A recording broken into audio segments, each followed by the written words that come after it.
ಪತ್ನಿ ಕೊಲೆಗೆ ಯತ್ನ ಎಸಿಪಿ ವಿರುದ್ಧ ಎಫ್ಐಆರ್ ದಾಖಲಾಗಿದೆ. ಎಸಿಪಿ ಜೊತೆ ಪ್ರೊಬೇಷನರಿ ಡಿವೈಎಸ್ಪಿ ವಿರುದ್ಧವೂ ಕೂಡ ಎಫ್ಐಆರ್ ದಾಖಲು ಆಗಿರುವಂತದ್ದು. ಬೆಂಗಳೂರಿನ ಆಗ್ನೇಯ ವಿಭಾಗದಲ್ಲಿ ನಡೆದಿರುವಂತಹ ಘಟನೆ. ಪತ್ನಿಯನ್ನೇ ಕೊಲೆಯ ಮಾಡೋದಕ್ಕೆ ಹೋದಂತಹ ವಿಚಾರಕ್ಕೆ ಸಂಬಂಧಪಟ್ಟಂತೆ ಎಸಿಪಿ ವಿರುದ್ಧ ಎಫ್ಐಆರ್ ದಾಖಲಾಗಿದೆ.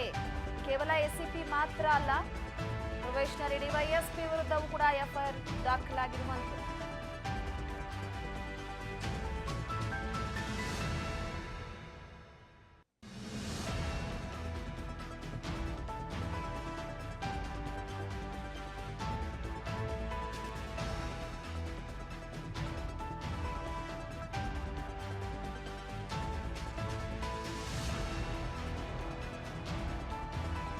ಬೆಂಗಳೂರಿನಲ್ಲಿ ಇಬ್ಬರು ಪೊಲೀಸರ ವಿರುದ್ಧ ಎಫ್ಐಆರ್ ದಾಖಲಾಗಿದೆ. ಪರಸ್ತ್ರೀಗಾಗಿ ಪತ್ನಿ ಹತ್ಯೆಗೆ ಸ್ಕೆಚ್ ಅನ್ನ ಹಾಕಿದ್ದ ಎಸಿಪಿ ಗೋವರ್ಧನ್, ಆಗ್ನೇಯ ವಿಭಾಗದ ಸೆನ್ ಎಸಿಪಿ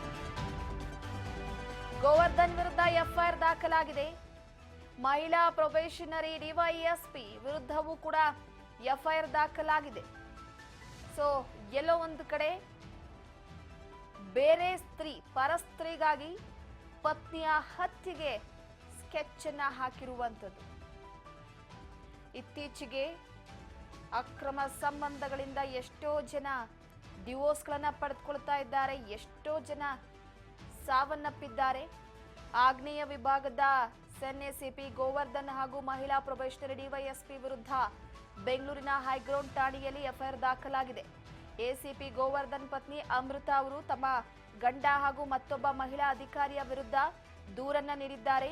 ಮಹಿಳಾ ಅಧಿಕಾರಿ ಹಾಗೂ ಗೋವರ್ಧನ್ ನಡುವಿನ ಚಾಟ್ ಸಿಕ್ಕಿರುವ ಬಗ್ಗೆ ಅಮೃತ ಅವರ ದೂರಿನಲ್ಲಿ ಉಲ್ಲೇಖಿಸಿದ್ದು, ಈ ಸಂಬಂಧ ಪೊಲೀಸರು ಎಫ್ಐಆರ್ ದಾಖಲಿಸಿಕೊಂಡು ತನಿಖೆಯನ್ನ ಕೈಗೊಂಡಿದ್ದಾರೆ. ಪ್ರೊಬೇಷನರಿ ಡಿವೈಎಸ್ಪಿ ಗೋವರ್ಧನ್ ಅವರು ಮಹಿಳಾ ಪ್ರೊಬೇಷನರಿ ಡಿವೈಎಸ್ಪಿ ಜೊತೆ ಸಂಪರ್ಕದಲ್ಲಿದ್ದಾರೆ. ಇದನ್ನ ಪ್ರಶ್ನಿಸಿದ್ದಕ್ಕೆ ಹಲ್ಲೆ ಮಾಡಿದ್ದಾರೆ ಅಂತ ಪತಿ ಗೋವರ್ಧನ್ ಹಾಗೂ ಮಹಿಳಾ ಪೊಲೀಸ್ ಅಧಿಕಾರಿ ವಿರುದ್ಧ ಪತ್ನಿ ಅಮೃತ ದೂರನ್ನ ಕೊಟ್ಟಿರುವಂತದ್ದು. ಪರಸ್ತ್ರೀಗೆ ಮಕ್ಕಳಿದ್ರೂ ಕೂಡ ತನ್ನ ಪತಿ ಅಂದ್ರೆ ಗೋವರ್ಧನ್ ಜೊತೆ ಸಲುಗೆ ಬೆಳೆಸಿದ್ದಾರೆ.